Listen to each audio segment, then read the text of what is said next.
Hello students, welcome back to my channel twin physics. আজ আমাদের আলোচনার টপিক একটু আলাদা। আজকে আমরা বেসিক্যালি আলোচনা করব থাম্বনেল, টাইটেল, এই ভিডিওর উপরে থাকা যে লেখাটা সেটা দেখে তোমরা অবশ্যই বুঝে গেছো। আজকে আমরা আলোচনা করব জিএনএম এএনএম জিনিসটা কি। জিএনএম এএনএম 2024-25 সেশনের যারা ছাত্রছাত্রীরা আছো তারা বুঝতে পারবে জিএনএম এএনএম বিষয়টা কি, জিএনএম এএনএম বিষয়টাতে সিলেকশন প্রসেস কি করে হয়, এক্সাম কখন হবে, এই বছর এক্সাম কখন হবে, ফিজ কত লাগবে এবং সবচেয়ে বড় কথা যে এইটার প্রিপারেশন কিভাবে করা যেতে পারে, অর্থাৎ কিছু টিপস অ্যান্ড ট্রিক্স, অর্থাৎ প্রিপারেশন বা স্ট্র্যাটেজিয়াল ট্রিক্স অ্যান্ড টিপস, এইগুলো নিয়ে আলোচনা করব। সম্পূর্ণ ভিডিওটা দেখতে হবে এবং এই ভিডিওতে আমি আশা করব এবং তোমাদের উপরে দায়িত্ব দেব যেন এই ভিডিওটা প্রত্যেকটা ছাত্রছাত্রীর মধ্যে, প্রত্যেকটা বন্ধু বান্ধবীদের মধ্যে ছড়িয়ে দেওয়া যেতে পারে। এটাই তোমাদের কাছে কিন্তু আমি আশা রাখবো। অন্য কোনো ভিডিওতে এইভাবে স্টার্টিং করি না, এই ভিডিওতে এইভাবে স্টার্টিং করলাম। প্রত্যেকটা জিনিস মাইনিউটলি বুঝবো, জানবো, জিএনএম এএনএম সংক্রান্ত কোনো খুঁটিনাটি জিনিস আমাদের যেন অজানা না থেকে থাকে। তাহলে আজকের আলোচ্য বিষয় শুরু করা যাক, একদম শুরু থেকে শুরু করা যাক। তো বেসিক্যালি জিএনএম এএনএম যে পরীক্ষা, সেই পরীক্ষাটা কন্ডাক্ট করায় West Bengal joint entrance examination board. এই বোর্ড কিন্তু এই পরীক্ষা কন্ডাক্ট করে থাকে। তাহলে আমাদের যে এখানে বোর্ডে কিছু জিনিস লিখে রেখেছি, প্রত্যেকটা জিনিস জানতে হবে। জিএনএম এএনএম এর ফুল ফর্ম কি সেটাই জানি না। স্বপ্ন দেখে বসে আছি নার্সিং করব, স্বপ্ন দেখে বসে আছি যে পশ্চিমবঙ্গে থাকা বিভিন্ন সরকারি হাসপাতালের মধ্যে একটা হাসপাতালে আমি আমার নিজের চাকরি করব। ওকে, আমি চাকরিরত অবস্থায় নিজেকে অর্পণ করব, মানুষের সেবা করব। এই বিষয়টা যদি থাকে তাহলে ওই বিষয়টা রিলেটেড যাবতীয় খুঁটিনাটি তথ্য আমাদের জানতে হবে, বুঝতে হবে, তবে গিয়েই পরে আমরা কিন্তু আমাদের স্বপ্ন পূরণ করতে পারবো। তাহলে West Bengal joint entrance examination board, এটা একটা বোর্ড, এটা একটা সংস্থা যে পরীক্ষা করিয়ে থাকে। এই ভদ্রলোক বা এই প্রতিষ্ঠান কি কি পরীক্ষা করিয়ে থাকে সেইটার একটা ছোট্ট একটা মানে ক্লিপ তোমাদের দেখাতে পারি। কীরকম ক্লিপ না, মানে ওই আর কি, আমি লিখবো, কিচ্ছু করব না। প্রথম কথা হচ্ছে এই ভদ্রলোক ওয়েস্ট বেঙ্গল জয়েন্ট এই যে পরীক্ষাটা WBJEE, এই পরীক্ষাটা সব থেকে একটা পপুলার পরীক্ষা ওয়েস্ট বেঙ্গলের মধ্যে, যেখান থেকে ছেলেমেয়েরা বিটেক করতে পারে, যেখান থেকে ছেলেমেয়েরা বি ফার্মা করতে পারে, এটা করিয়ে থাকে। এরা করিয়ে থাকে জেনপা বা জেন পাস, এখন যার নাম ইউজি মানে আন্ডার গ্র্যাজুয়েট, অর্থাৎ বিএসসি নার্সিং যেটাকে বলে, এটা করিয়ে থাকতে পারে না, করে। ঠিক। নেক্সট জিএনএম এএনএম করায়, এটা তো বলেই দিলাম জিএনএম এএনএম করায়। আর কি করায়? জেকা করায়। জেকা মানে কি স্যার? জেকা মানে হলো বিভিন্ন এমটেক, এমসিই, এইসব জাতীয় কোর্সগুলো করতে পারো যদি আফটার গ্র্যাজুয়েশন এই পরীক্ষাটা দিয়ে থাকো। হলো। আর কি করায়? আর এনারা করান জিলেট করান। জিলেট কি? আফটার পলিটেকনিক করার পর বা ডিপ্লোমা করার পর, টেকনোলজিতে ডিপ্লোমা করার পর তুমি কিন্তু যদি বিটেক করতে চাও, অর্থাৎ ওই টেকনোলজিতে ব্যাচেলার ডিগ্রি করতে চাও, তখন তোমাকে জিলেট এক্সাম ক্র্যাক করতে হয়। Then you will crack BTech এবং তুমি বিটেকে একটা অ্যাডমিশন নিতে পারো। ওয়েস্ট বেঙ্গল জয়েন্ট দিয়ে আফটার এইচএস দেওয়া যায়, মানে যাওয়া যায় বিটেকে, অথবা জিলেট দিয়ে আফটার ডিপ্লোমাও কিন্তু যাওয়া যেতে পারে বিটেকে, সেম জায়গা যাওয়া যেতে পারে। জিলেট দিয়ে বি ফার্মা যাওয়া যাবে না। ঠিক, এটা হচ্ছে বিষয়। আচ্ছা, এই জিলেট কিন্তু যারা অনার্সের ক্যান্ডিডেট আছে তারাও দিতে পারে, কিন্তু তাদের সিট অনেক কম থাকে। মেনলি ডিপ্লোমা ক্যান্ডিডেটরাই কিন্তু এটা দিয়ে থাকে। আমার কথাটা পরিষ্কার হচ্ছে কি হচ্ছে না? আর তোমাদের কাছে এই জিনিসটা রিকোয়েস্ট করব যে তোমরা অবশ্যই কমেন্ট করবে কোনো জায়গা অসুবিধা থাকলে, কারণ আমি কমেন্টের উত্তর দিই, এটা আমি গর্বের সহিত বলতে পারি, আমি কমেন্টের উত্তর দিই। যে কোনো ধরনের খুঁটিনাটি প্রশ্ন জিএনএম এএনএম রিলেটেড তোমরা কমেন্ট করবে। ওকে, চলো। প্রত্যেকটা জিএনএম এএনএম এর ভিডিও, এরপরও আরও ভিডিও আসবে কিছু মানে একটু বেশি লেভেলের প্রিপারেশন বা আমার অ্যাডভাইস, আমার কি মতামত, কিভাবে এক্সাম ক্র্যাক করা যেতে পারে, কি ভুলগুলো করব না, এইসব বিষয় নিয়ে আরও ডিটেলসে মাইনিউটলি বিষয়গুলো আসবে। এক একটা জিনিস ধরে ধরে ভিডিও আসবে। প্রত্যেকটা ভিডিও সকাল 8টাতে পাবে এবং প্রত্যেকটা ভিডিও, এই যে ভিডিওটা, এই ভিডিওটা তোমরা পাচ্ছ 2 মে 2024 এখানে পাচ্ছ। ঠিক, চলো এরপর West Bengal joint entrance examination board সেটা স্থাপিত হয় 2 মার্চ 1962 খ্রিস্টাব্দে, এবং তারপর আফটার ফিউ ইয়ার্স 2014তে এদেরকে এম্পাওয়ার্ড করা হয়, শক্তি দেওয়া হয় বা পাওয়ার দেওয়া হয় যে তোমরা এইসব পরীক্ষাগুলো কন্ডাক্ট করাও, তোমরা এইসব পরীক্ষাগুলো কন্ডাক্ট এর মাধ্যমে ছেলে মেয়েদের নিযুক্ত করো, যাতে ছেলেমেয়েরা এইসব জায়গাতে নিযুক্ত হতে পারে। এইসব জায়গাতে কথাটা বোঝা গেছে কি যায়নি? খুব ধীরে ধীরে ধীরে ধীরে ভিডিও বানাবো, ভিডিওর লেন্থ বড় হতে পারে, কিন্তু প্রত্যেকটা জিনিস কিন্তু আলোচনা করব। ঠিক, নেক্সট যে বিষয়টার উপরে আলোচনা আমরা করছি, আলোকপাত করছি যে হোয়াট ইজ জিএনএমএনএম। জিএনএমএনএম জিনিসটা কি না, জিএনএমএনএম জিনিসটার বিষয়বস্তু জানতে হলে এই যে 2 নম্বর কলমটা আছে, এই কলমের আন্ডারে অনেকগুলো সাব কলম বা সাব টপিক আমরা আনছি, মানে আমি আনছি, আমরা না, আমি আনছি, এটা আলোচিত হবে। তাহলে এবার জিএনএমএনএম জিনিসটা কি একটু জেনে নেওয়া যাক। প্রথমে আসি এএনএম, ব্র্যাকেটে থাকে আর। স্যার এই আরটা জানতাম না, অনেক কিছুই কিন্তু জানতে না, সেই জিনিসগুলো জেনে নেওয়াটাই কিন্তু আমাদের আজকে ডিউটি থাকবে। ঠিক, এ ফর আসছে auxiliary, N for nursing obviously, and midwifery. ঠিক, আর আর ইজ ফুল ফর্ম, আর এর যেটা ফুল ফর্ম হবে সেটা হবে রিভাইজড, অর্থাৎ সংশোধিত। জিএনএম এর ফুল ফর্ম হচ্ছে জেনারেল নার্সিং অ্যান্ড মিডওয়াইফারি। ঠিক, এটা গেল পূর্ণ নাম। এই নামগুলো যদি না জানি তাহলে জিএনএম এএনএম এর স্বপ্ন আমাদের কিন্তু কিছুটা হলেও অধরা থেকে থাকবে, কিছুটা, কথাটা বুঝবে কিন্তু কিছুটা জানা উচিত। জানবো, সব কিছু জানবো, বুঝবো, শিখবো, তবে অন্য কাউকে জানাতে পারবো, বোঝাতে পারবো, শেখাতে পারবো। ঠিক, তাহলে এটা গেল আমাদের দুটো জিনিস, মেনলি হোয়াট ইজ জিএনএমএনএম, এবং জিএনএমএনএম এর পিছনে জিএনএমএনএম এর বাবা কে আছে, মানে জিএনএমএনএম কে কন্ডাক্ট কে করায়, সেই বোর্ড সম্পর্ক আলোকপাত আমাদের কমপ্লিট। নেক্সট আমরা আলোচনা করব যে জিএনএমএনএম এর বিষয়বস্তু, ডেপথে যাব, তাকে চুলচেরা বিশ্লেষণ করব। তাহলে চলো যাওয়া যাক। দেখো, এরপর আমরা আলোচনা করছি এই যে কোর্সটা জিএনএমএনএম এর, সেই কোর্সটার যে ফর্ম ফিল আপ সেটা কবে থেকে স্টার্ট হয়েছে এবং কবে শেষ হয়েছে। দুর্ভাগ্যবশত আমার ভিডিও ফর্ম ফিল আপের পরেই আপলোড করছি, ফলে ফর্ম ফিল আপের তোমাদের এই মুহূর্তে আর কোনো অপশন নেই। স্যার তাহলে কত তারিখ থেকে কত তারিখ হয়েছিল? 21শে মার্চ, অর্থাৎ 21/3/2024 থেকে 22 কিংবা 24, এটা পরে এক্সটেন্ড করা হয়েছিল, আমার ঠিক এই মুহূর্তে জানার নেই। যদিও এই ভিডিওটা 2রা মে আপলোড করায় তোমরা কিন্তু তোমাদের হাতে সময়টা আর নেই। এতর এপ্রিল, 22 এপ্রিল বা 24 এপ্রিল, এটা সম্পর্কে আমি একটু সন্দিগ্ধ, আমি তাও যখন এডিট করবো ভিডিওটা আমি দিয়ে দেবো, কোনো অসুবিধা নেই। 2024 এখানেই তোমাদের কিন্তু ফর্ম ফিল আপের ডেট শেষ, ফর্ম ফিল আপ আর করতে পারবে না, এটা কিন্তু বিষয়। আচ্ছা, এক্সাম কখন হবে? এক্সাম ডেট এটার সাথে বলে নিই, এক্সাম ডেট 2024-এ এক্সাম ডেটটা কখন হবে? আচ্ছা বেশ, এক্সাম ডেট মানে এটা 2 নাম্বার আলোচনা করছি, 2 নাম্বার সাব টপিক। ঠিক, 2 নাম্বার সাব টপিকের যে এক্সাম ডেট, অর্থাৎ আমাদের 2024-এর যে এক্সাম ডেট, সেটা কিন্তু হচ্ছে 14 জুলাই 2024। এটা অনেক ছেলে মেয়ে জানো, 14 জুলাই 2024 রবিবার পড়ছে, এবং তার চেয়েও যেটা ইম্পর্ট্যান্ট কথা সেটা হচ্ছে এইবার আগের বারের মতোই একটা শিফটে পরীক্ষা। কি বললাম কথাটা?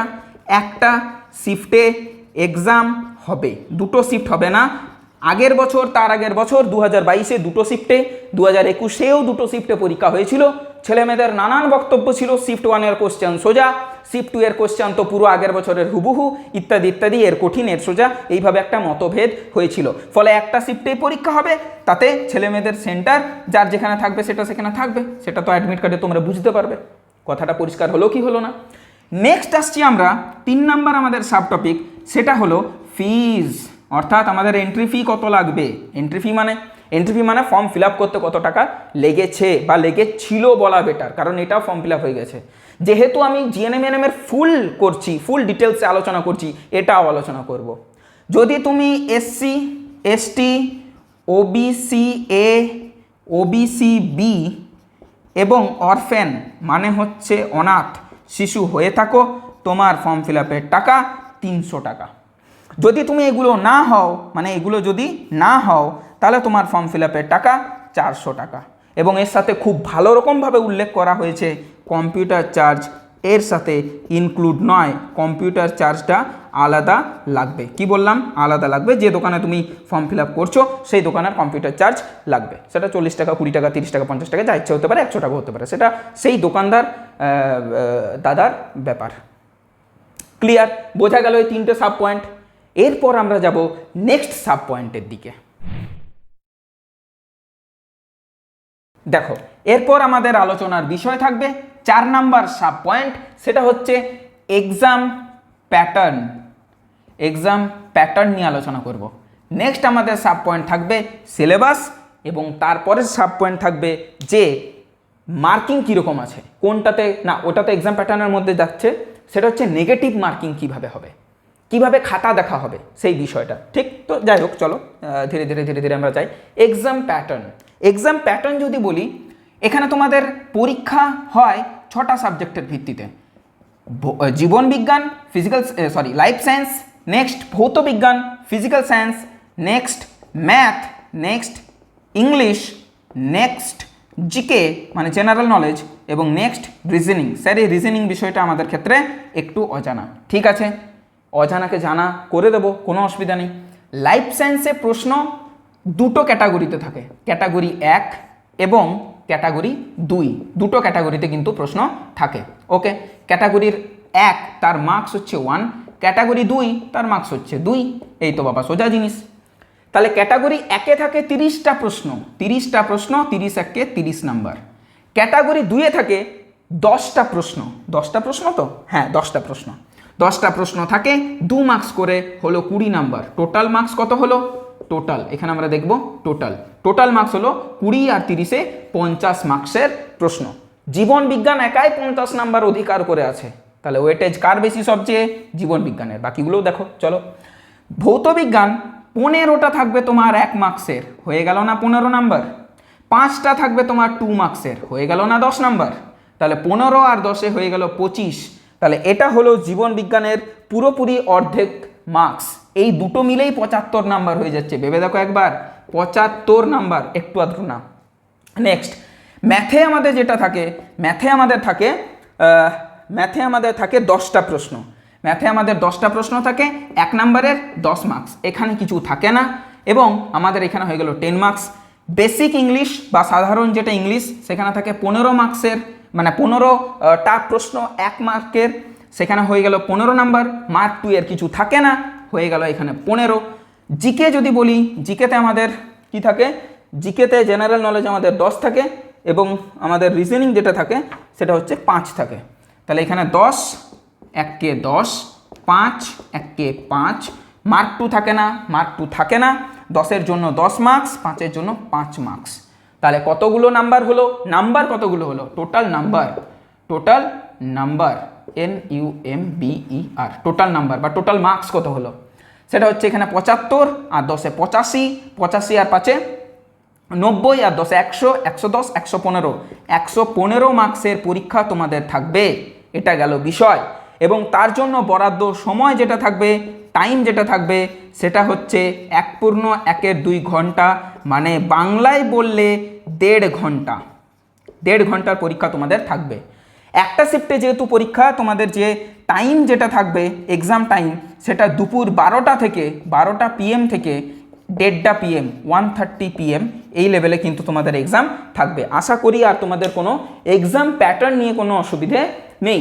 এটা ক্যাটাগরি 2, মানে কি হলো একটু বলি। এটাকে বলা হয় MSQ, মাল্টিপল সিলেক্টিভ কোশ্চেন। এটা হচ্ছে MCQ, মাল্টিপল চয়েস কোশ্চেন। এখানে চয়েস মাল্টিপল থাকবে, এখানে সিলেক্ট করতে হবে মাল্টিপল।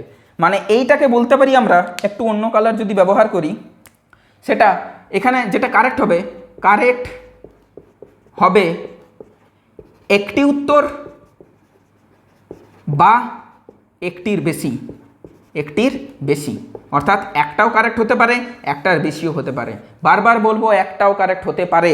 অনেক ছেলে মেয়ে এখানেই মানে অজানা অধারা থেকে যায় যে এক্সাম সম্পর্কেই জ্ঞান নেই, আর এক্সামে বসতে চলে গেছি, এটা বিষয়। কারণ সবারই GNM এর ক্রেজ এখন বিশাল। মানে GNM মানে সে একটা মানে ভালো কোর্স করছে, এমনি একটা বিষয়। অবশ্যই কোর্সটা ভালো, অসুবিধা কিছু নেই। আর এখানে যেটা, সেখানে হবে একটি উত্তর সঠিক, একটি উত্তর সঠিক হবে। এটা হচ্ছে বিষয়। এখানে একের বেশি উত্তর সঠিক হতে পারে, একটাও পারে, একের বেশিও হতে পারে। এক্সাম প্যাটার্ন নিয়ে আমাদের আলোচনা কমপ্লিট। আই হোপ তোমাদের আর কোনো মনে সন্দিগ্ধতা থাকবে না। এরপর আমরা আলোচনা করব 5 নাম্বার সাব পয়েন্ট, সেটা হচ্ছে আমাদের সিলেবাস নিয়ে। সেটা হবে কি আমাদের সিলেবাস নিয়ে, ঠিক? অর্থাৎ এই যে জীবনবিজ্ঞান, ভৌতবিজ্ঞান, অঙ্ক, ইংরেজি, তারপর তোমার জিকে, রিজনিং, এইগুলো ঠিক কি লেভেলের পড়বো আমরা। 5 নাম্বার যেটা আলোচনা সেটা হচ্ছে আমাদের সিলেবাস। সিলেবাস সিলেবাস নিয়ে আমরা আলোচনা করব। সিলেবাস নিয়ে আলোচনা করতে গেলে একটাই কথা বলবো, ক্লাস 10 অবধি সমস্ত বই এটা যদি পড়ে থাকো ভালোভাবে, তাহলে তোমার আমি বলবো 70 to 80% জিএনএমের জন্য প্রিপারেশান রেডি। প্রথম কথা, মানে ক্লাস 10 অবধি ধরো ম্যাথ বই, ক্লাস 10 অবধি ধরো ভৌতবিজ্ঞান বই, ক্লাস 10 অবধি ধরো জীবনবিজ্ঞান বই, আশা করি এগুলো বিক্রি করে দাওনি, ঠিক? কিছু টুকটাক জিকে, জিকে মানে হচ্ছে সমাধিস্থলের নাম, জিকে মানে হয়ে গেল তোমার স্ট্যাটিক জিকে যেগুলো বোঝায়, ঠিক?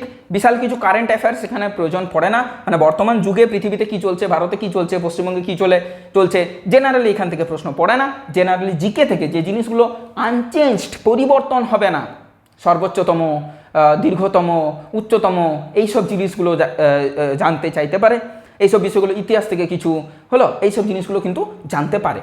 ভুলে গেলে চলবে না, এটা একটা মাধ্যমিক লেভেলের পরীক্ষা, যদিও এইচএস পাস করার পরে ছেলেমেয়েরা দেয়, কারণ 18 বছরের বেশি না হলে পাবে না। আমি এলিজিবিলিটি যখন পড়াবো, মানে এর যোগ্যতা কি আছে, তখন যখন আলোচনা করব তখন তোমরা বুঝতে পারবে যে এজ ক্রাইটেরিয়া কি থাকে, বোঝা গেল? যাই হোক, জিকে ওইভাবে পড়তে হবে।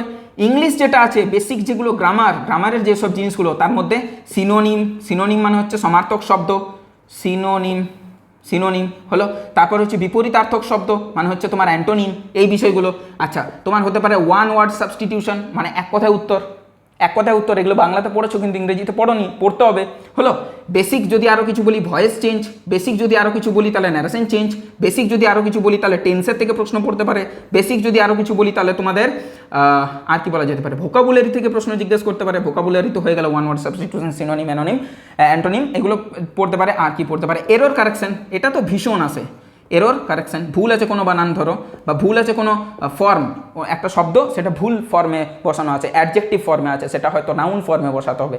এই বিষয়গুলো কিন্তু জানতে হবে, বুঝতে হবে, কারণ বলেই দেওয়া আছে বেসিক ইংলিশ। একটা 10 লেভেলের ছেলেমেয়ের কাছ থেকে যে লেভেলের ইংরেজি আশা করা যায়, অবশ্যই সেই লেভেলের ইংরেজি তারা জিজ্ঞাসা করবেন, প্রশ্নে থাকবে। এবং লাস্টে হচ্ছে আমাদের রিজনিং নিয়ে মাথা খারাপের কোনো দরকার নেই, জাস্ট 5টা নম্বর পড়ে, সেই 5টা নম্বর অনায়াসে তোলা যেতে পারে। ওই ছবি থাকতে পারে, ভেন ডায়াগ্রাম থাকতে পারে, এইসব জিনিসগুলো জেনারেলি থাকে, ভেন ডায়াগ্রাম। তারপর তোমার কোনটা আলাদা আলাদাটা নির্বাচন করো। আচ্ছা, একটা ক্যালেন্ডার থেকে প্রশ্ন থাকতে পারে যে অমুক ডেটের, মানে অমুক সালের অমুক মাসের অমুক ডেট যদি এই বার হয়, তাহলে অমুক সালের অমুক মাসের অমুক ডেট কী বার হবে, এই জিনিসটা জিজ্ঞাসা করতে পারে। এই জিনিসগুলো আমাদেরকে জানতে হবে। ভেন ডায়াগ্রাম বললাম, কোনটা আলাদা সেটা জানতে হতে পারে, ক্যালেন্ডার জানতে হতে পারে। আর কি জানতে হতে পারে রিজনিং থেকে, ব্যাস এইগুলো জেনারেলি জিনিস জিজ্ঞাসা করে। আচ্ছা, আরেকটা করে মিসিং নাম্বার, কোনো একটা জায়গাতে কোনো একটা নাম্বার মিসিং আছে ধরে নাও, সেই জিনিসটা জানতে চাইতে পারে। ধরো এই সিকোয়েন্সটা 4, 9, 16 কিছু নেই, মানে কোশ্চেন মার্ক নিয়ে 36, তাহলে এটা কত হবে? এটা 2 স্কোয়ার, এটা 3 স্কোয়ার, এটা 4 স্কোয়ার, তাহলে এটা ডেফিনেটলি 5 স্কোয়ার, তবে এটা 6 স্কোয়ার হচ্ছে, তাহলে এখানে 25 হবে। তাহলে এই মিসিং নাম্বারটাও কিন্তু জিজ্ঞাসা করতে পারে। আর math, physical science, life science কী বলবো, আর 10 লেভেলের বলার কিছু নেই। ম্যাথের মধ্যে যদি আমি বলি, তাও বলে দিচ্ছি, একটু পার্সেন্টেজ জানতে হবে, ম্যাথের মধ্যে রেশিও প্রপোর্শন জানতে হবে, ম্যাথের মধ্যে সময় কার্য জানতে হবে। রেশিও প্রপোর্শন মানে হচ্ছে অনুপাত সমানুপাত, সময় কার্য জানতে হবে। ম্যাথের মধ্যে আমাদেরকে আর কি জানতে হবে, ম্যাথের মধ্যে আমাদেরকে লসাগু গোসাগু জানতে হবে। মোটামুটি ওভারঅল যে জিনিসগুলো একটা 10 লেভেল পর্যন্ত ছেলেমেয়েরা জানে, একটু ত্রিকোণমিতি জানতে হবে, sine theta, cos theta, tan theta, এসবগুলো কিন্তু জানতে হবে আমাদের। এই জিনিসগুলো টুকিটাকি আমাদের জানতে হবে। ভৌত বিজ্ঞানের বিভিন্ন বিষয়বস্তু নিয়ে জানতে হবে। জীবনবিজ্ঞানের 50 আর ওইদিকে 30, 20, 50 নাম্বার আছে। 115 মার্কসের মধ্যে 50টাই কিন্তু জীবনবিজ্ঞান। তাহলে জীবনবিজ্ঞান ভালো রকম করে পড়তে হবে।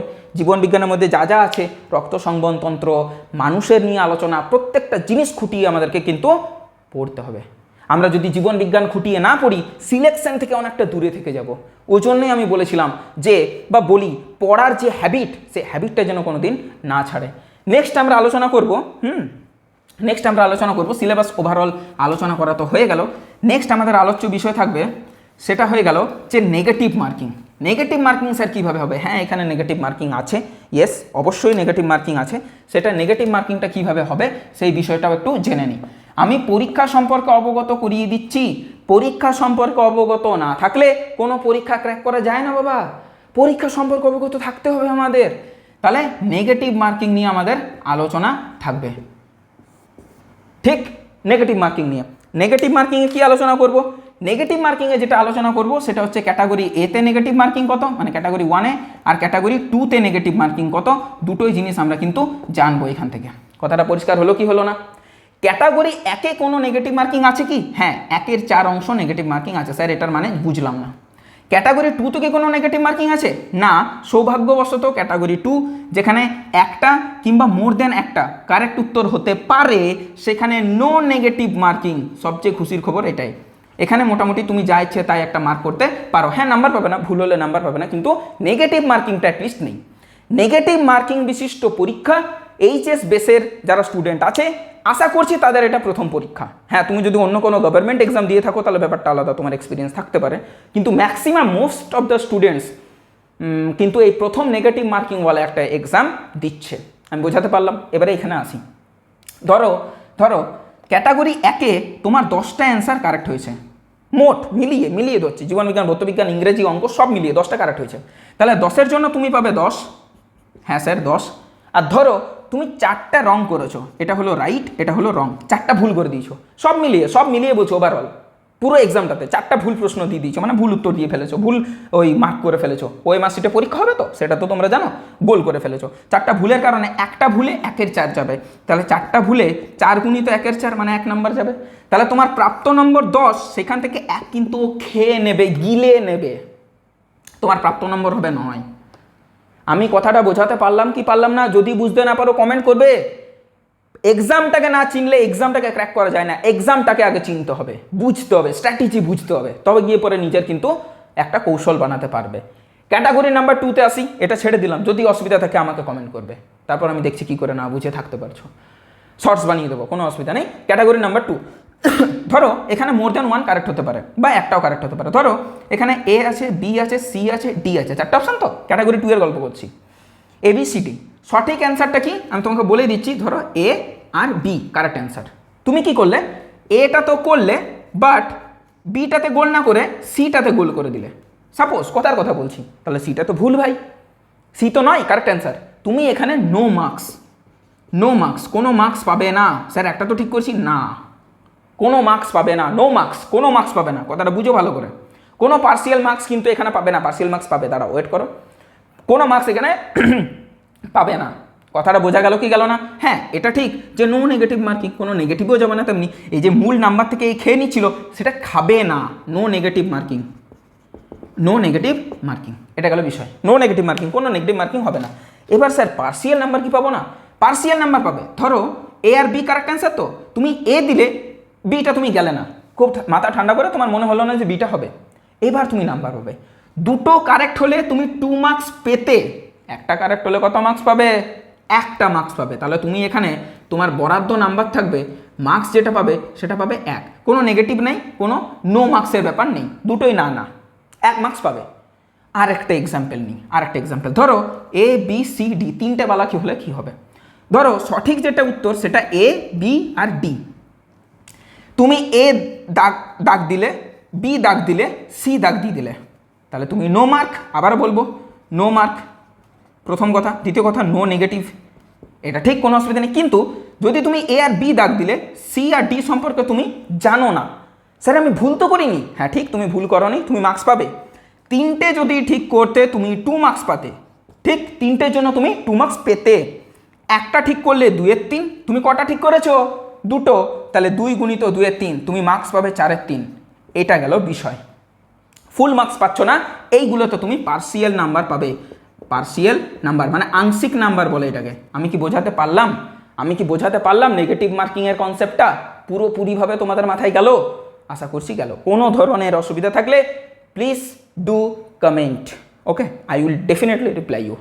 ওকে, নেক্সট আমরা যেটা বলবো এখানে এর সাথে বলে দিচ্ছি, ওএমআর শিটে পরীক্ষা হবে, ওএমআর শিটে ঠিকঠাক দাগাতে হবে, দাগটা ঠিকঠাক গোল করতে হবে, একদম প্রপারলি এইভাবে গাঢ় করে কালো পেনে, দুটো পেন ইউজ করা যাবে, ব্লু আর ব্ল্যাক, অবশ্যই বল পেন হতে হবে, আমরা এখন বল পেন ইউজ করি। কেউ ওই টাইপের দোয়াত কলম টাইপের, মানে যেটাকে বলে এই মুহূর্তে মনে পড়ছে না, ওই টাইপের পেন ইউজ করবে না, দোয়াত কালি ভরা যায়, যেটা রিফিল যেটাতে হচ্ছে বল পেন সেটা ইউজ করবে, নীল কিংবা কালোটা ইউজ করবে, ভালো বিষয়টা। ঠিক, এটা গেল বিষয়। ওএমআর শিটে পরীক্ষা হবে। ঠিক, ওএমআর শিটে ওই যে কীভাবে ফিল করতে হয়, কীভাবে করব সেটা কিন্তু দেখে নেবে একটু। সেটা তোমাদের ওই যে এএনএম জিএনএমের যে বিষয়টা, বুলেটিন যদি দেখে থাকো, এএনএম জিএনএমের বুলেটিন কিন্তু এএনএম জিএনএমের যে অফিসিয়াল সাইট সেখানে পাওয়া যায়। সেখানে কিন্তু তোমরা ওএমআর শিট ফিল কী করে করতে হবে, কোনটা ভুল কোনটা সঠিক, কীভাবে নাম লিখবো, প্রত্যেকটা জিনিস কীভাবে রেজিস্ট্রেশন নাম্বার এইসবগুলো লিখবো, সেই প্রত্যেকটা জিনিস কিন্তু ওখানে মাইনিউটলি করে দেওয়া আছে। কথাটা বোঝা গেছে কি যায়নি? ঠিক, চলো এরপর নেক্সট টপিকের দিকে আলোচনা করি আমরা। চলো এরপর আমরা আলোচনা করব যে এর পরের সাব পয়েন্টটা যেটা হচ্ছে আমাদের এলিজিবিলিটি। তো হয়ে গেল না, এলিজিবিলিটি হয়নি, এলিজিবিলিটিটা মুছে ফেললাম, যা বাবা, এটা তো বলবার ছিল। ঠিক আছে, এলিজিবিলিটি নিয়ে আমরা আলোচনা করব। এলিজিবিলিটি নিয়ে আলোচনা করব, মানে যোগ্য কারা। প্রথম যে যোগ্যতাটা দরকার সেটা তোমাকে পশ্চিমবঙ্গ তথা ভারতের বাসিন্দা হতে হবে, এবং সেটাও মোর দেন 10 ইয়ার্স। বোঝা গেল প্রথম ক্রাইটেরিয়া। দ্বিতীয় ক্রাইটেরিয়া যেটা, সেটা হচ্ছে তোমাদের 10+2 যে রেকগনাইজড বোর্ড, মানে মাধ্যমিক দেন 2 বছর উচ্চ মাধ্যমিক, এইটা কিন্তু পড়তে হবে প্রথম কথা। ঠিক, সেই 10+2-তে তোমাকে 40% মার্কস ওভারঅল পেতে হবে, ইংরেজিতে পাস করতে হবে, আর যদি তোমার এইচএস না থেকে 10-এর পরে ভোকেশনাল স্ট্রিম করো, তাহলে সেখানে তোমাকে হেলথ কেয়ার সায়েন্স এই যে পাঠ্যক্রমটা বা বিষয়টা, এটা নিয়ে পড়তে হবে। কথাটা বোঝা গেল কি গেল না? অসুবিধে থাকলে ডেফিনেটলি কমেন্ট করবে। এজের ব্যাপারে আসি, এজ কীরকম, বয়স কীরকম। 31 ডিসেম্বর 2023 যেটা পার হলো, 31 ডিসেম্বর 2023, তার মধ্যে তোমাকে 17 কমপ্লিট হয়ে যেতে হবে, প্রথম কথা। দ্বিতীয় কথা হচ্ছে 31 ডিসেম্বর 2016 এর আগে জন্মাতে হবে, এরপরে জন্মালে 17 কমপ্লিট হবে না 31 ডিসেম্বর 2023-এ, কারণ 16 আর 7-এ 23, 16 আর না 2016 না 2006 হবে এটা, সরি, তবে তো 17 হবে, 17 আর 6 23, তবে তো তোমার 17 বছর বয়স হবে। তাহলে 31 ডিসেম্বর 2006-এর আগে যারা জন্মেছে তারা এলিজিবল, 31 ডিসেম্বর 2006-এর পর যারা জন্মেছে তারা এলিজিবল নয়। এই তো সোজা হিসাব, তাহলে তোমার 17 বছর কমপ্লিট হবে। আরেকটা জিনিস, ম্যাক্সিমাম এজ কত হবে?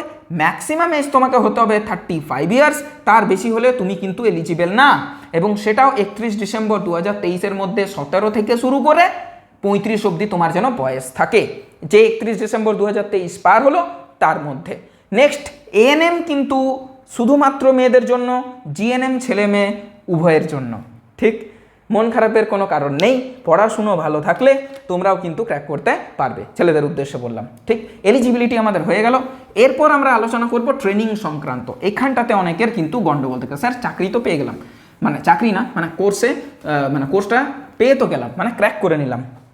এরপর আমরা 7 নাম্বার জিনিসটা নিয়ে আলোচনা করছি, 2-এর 7 তো বললাম, 8 নাম্বার জিনিস নিয়ে আলোচনা করছি, সেটা হচ্ছে ট্রেনিং পিরিয়ডটা কী হবে। ট্রেনিং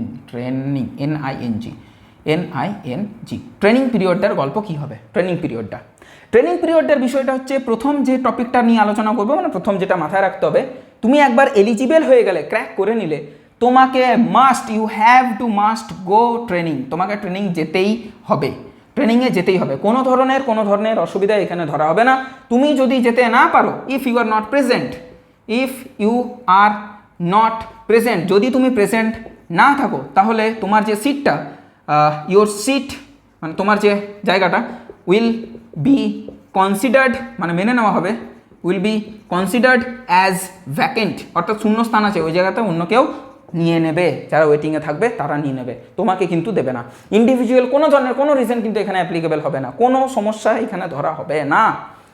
2 নাম্বার যেটা, সেটা হচ্ছে যে এই ট্রেনিং কিন্তু যেটা হয়, ট্রেনিংটা বলার আগে দেখতে হবে যে আমাদেরকে পড়তে কতদিন হবে। কোর্সটা ডিউরেশনটা জেনে নিই। কোর্স ডিউরেশন যেটা হবে, সেটা হচ্ছে এএনএমের জন্য 2 বছর, এএনএমের জন্য হলো 2 ইয়ার্স, আর জিএনএমের জন্য যেটা হলো সেটা হচ্ছে 3 ইয়ার্স। এটা হচ্ছে বিষয়। বেশ, এটা হচ্ছে বিষয়, ঠিক। তাহলে ট্রেনিং চলাকালীন যে গল্পটা, সেটা যারা এএনএম হবে তাদের কিন্তু 500 টাকা করে পার মান্থ স্টাইপেন্ড দেওয়া হবে, জিএনএম এর নিয়ে কিছু বলা নেই, ঠিক। জিএনএম এর ইন্টার্নশিপ করতে হয়, এএনএম এর ডাইরেক্ট চাকরি হয়ে যায়, ইন্টার্নশিপ করতে হয় না, ঠিক। এএনএম এর তাহলে এই গল্পটা আছে, জিএনএম এর কিন্তু কোনো লেখা নেই। আচ্ছা, সি নাম্বার একটা জিনিস আমি এখানে আলোচনা করে দিতে চাই, সেটা রেড কালিতে আমি আলোচনা করব। সেটা হচ্ছে বিষয়টা এরকম যে এখানে পরিষ্কার করে বলে দেওয়া হয়েছে যে কোর্স কমপ্লিট মানেই যে সরকার চাকরি দেবে, সেটা কিন্তু না। এটা তোমরা আশা করছি দিদি দাদা এদের কাছ থেকে খুব ভালো রকম খবর পাচ্ছ।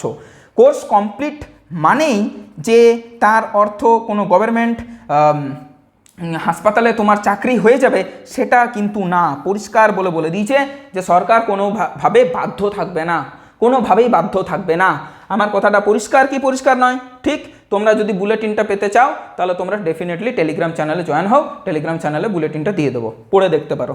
যাই হোক, এবং ডি নাম্বার হচ্ছে এই ট্রেনিং চলাকালীন যদি কোনো ধরনের মিসবিহেভিয়ার কেউ যদি করে, কিংবা মানে বেআইনি কিছু কাজ করে, তাহলে তার সিটটাও ভ্যাকেন্ট হিসাবে ধরা হবে এবং তাকে বের করে দেওয়া হবে ট্রেনিং চলাকালীন, ঠিক আছে। সে যদি কিছু ডিসপিউট কাজ করে।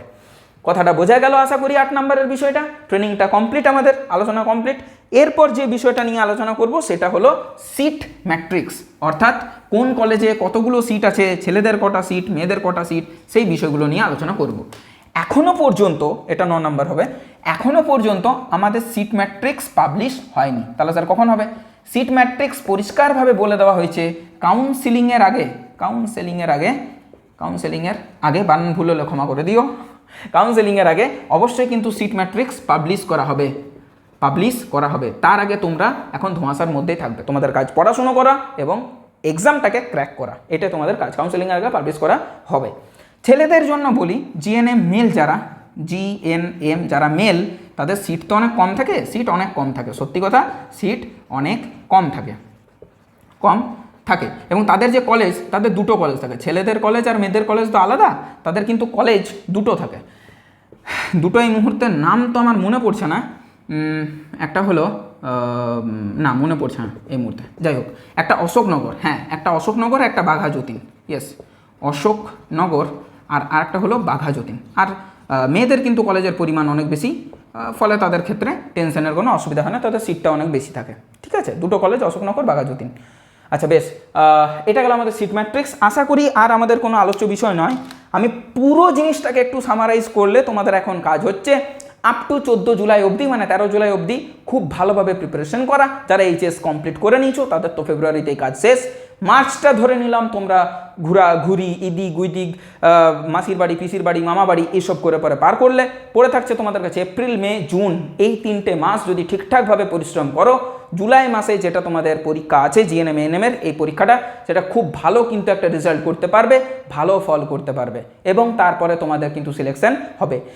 একবার এক্সাম দেওয়ার পর তোমাদের র্যাঙ্ক কার্ড বার হবে, rank card general rank card বার হয় জিএমআর, আর সেই অনুসারেই কিন্তু ভর্তিটা হয়। রিজার্ভেশন বা রিজার্ভ ক্যাটাগরি ছেলে মেয়েদের জন্য সেসব কিছু কলেজ মারফত সুবিধা থাকলেও বোর্ড মারফত কোনো সুবিধে থাকে না। তোমাকে কাজ সেটা হচ্ছে তোমাকে ভালো একটা র্যাঙ্ক করে আনা। ছেলেদের কোনো চাপ নেই, শুধু জিএনএম, মেয়েদের জিএনএম এএনএম দুটোই একটাই পরীক্ষা দিতে হয়, জিএনএম এএনএম দুটোই একসাথেই র্যাঙ্ক বার হয়, সেই অ্যাকর্ডিংলি পরীক্ষা কিন্তু একটাই দিতে হয়। আশা করি আমি কিছু ভুললাম না বলতে। যদি কিছু মনে করিস থাকে অবশ্যই কিন্তু ডেফিনেটলি কমেন্ট সেকশানে কমেন্ট করবে। যাই হোক, এইবার তোমরা ওইখানে ক্র্যাক করার পরে কাউন্সিলিং করবে, আগে এক্সাম দিলে, এক্সাম দেওয়ার পরে তোমাদের কাউন্সিলিংয়ের ডেট দেবে। কাউন্সিলিংয়ে ওই কলেজগুলো ঠিকঠাকভাবে সাজাবে, দেখে নেবে যে সিট ম্যাট্রিক্সে কোন কলেজে কত সিট দেওয়া আছে, কোনটা তোমার বাড়ির কাছে হচ্ছে। পরে সিট পাল্টানোও যায়, কিন্তু তার জন্য টাকা ফেরত পাবে না। বোঝা গেল? হলো? এইগুলো করার সাথে সাথে তোমাকে আরও কিছু জিনিস ডকুমেন্টস করে নিতে হবে। Domicile certificate, medical fitness certificate, যদি অরফ্যান হও তাহলে অরফ্যান, কাস্ট হলে কাস্ট, ইডাব্লিউএস হলে ইডাব্লিউএস, অরফ্যান সার্টিফিকেট হলে অরফ্যান সার্টিফিকেট, এবং তুমি যদি হ্যান্ডিক্যাপ্ট হও তাহলে হ্যান্ডিক্যাপ্ট সার্টিফিকেট। প্রত্যেকটা সার্টিফিকেট নিয়ে আলোচনা করব আরেকটা নতুন ভিডিওতে, যেখানে তোমাদের কাকে দিয়ে সাইন করাবো, কে সাইন করবে, ভিডিও করবে, ভিডিও না করলে অন্য কেউ করতে পারে কিনা, সমস্ত কিছু নিয়ে আলোচনা করব আরেকটা ভিডিওতে। এইগুলো করার পর তোমাদের কাউন্সেলিং হবে। কাউন্সেলিং, ফার্স্ট কাউন্সেলিং হবে, সেকেন্ড কাউন্সেলিং হবে, এবার বছর বছর ভ্যারি করে থার্ড কাউন্সেলিং হতেও পারে, নাও হতে পারে। নেক্সট হবে মপ আপ রাউন্ড কাউন্সেলিং, যেখানে নতুন করে পুনরায় আবার সিটগুলো সাজাতে পারবে। আচ্ছা এইগুলো ভর্তি হয়ে গেছে, তাহলে আমি অন্যভাবে একটু সাজাই, একটু দূরের দিকে যাই, তাহলে আমি পেয়ে যেতে পারি। মপ আপ রাউন্ড কাউন্সেলিং হবে। এই কাউন্সেলিংগুলোতে যদি পেয়ে যাও তাহলে খুব ভালো। দেন তোমাকে কলেজে অ্যাডমিশন নিতে যেতে হবে, ডকুমেন্ট ভেরিফিকেশন হবে, তারপর ডকুমেন্টগুলো অরিজিনাল নিয়ে যেতে হবে, এবং কোনো ডকুমেন্ট যেন ভুয়ো না থাকে, ওনারা বাতিল করে দেওয়ার ক্ষমতা রাখেন। এটা হচ্ছে বিষয়। দেন এইভাবে তুমি কিন্তু এক্সামটা ক্র্যাক করতে পারবে এবং একটা নার্সিং যে প্রফেশন, সেই প্রফেশনে নিজেকে নিযুক্ত করতে পারবে। পড়াশুনো করতে হবে 3 বছর কিংবা 2 বছর, দেন তুমি চাকরি পেতে পারবে, যেরকম ভ্যাকেন্সি বার করবেন পশ্চিমবঙ্গ সরকার। যাই হোক, আজকের ভিডিওটা এত দূর পর্যন্ত থাকলো। ভিডিওটা বন্ধু বান্ধবের মধ্যে শেয়ার করবে এবং সাথে সাথে কিন্তু ভিডিওটা একটা করে হলেও কিন্তু লাইক দেবে। এই ভিডিওটা চুলচেরা বিশ্লেষণ করলাম এএনএম জিএনএম সংক্রান্ত বিষয়ে। দেখা হবে এএনএম জিএনএম সংক্রান্ত আরেকটা গুরুত্বপূর্ণ ভিডিওর সাথে, যেখানে আমরা প্রোফর্মা বা সার্টিফিকেটসগুলো কী করে বানাবো সেটা নিয়ে আলোচনা করব। প্রয়োজন যদি তোমাদের পড়ে, যতগুলো পয়েন্ট নিয়ে আলোচনা করলাম, এই 9খানা পয়েন্ট, প্রত্যেকটা পয়েন্টের এক একটা করে ভিডিও আনতে পারি, যদি তোমাদের পরামর্শ সেরকম থাকে বা যদি তোমাদের কোয়েরিজ সেরকম থাকে। যাই হোক, ভিডিওটা একটু বড় হয়েছে, দেখার জন্য অসংখ্য ধন্যবাদ। আর অবশ্যই কিন্তু ভিডিওটা বন্ধু বান্ধবের মধ্যে শেয়ার করবে, এটা আমি বারবার বললাম, তার কারণ একটা আছে। অবশ্যই তোমাদের জন্য একটা গিফট কিন্তু অপেক্ষা করে থাকছে। চলো টাটা, ভালো থাকো, সুস্থ থাকো, দেখা হচ্ছে নেক্সট ভিডিওতে। বাই।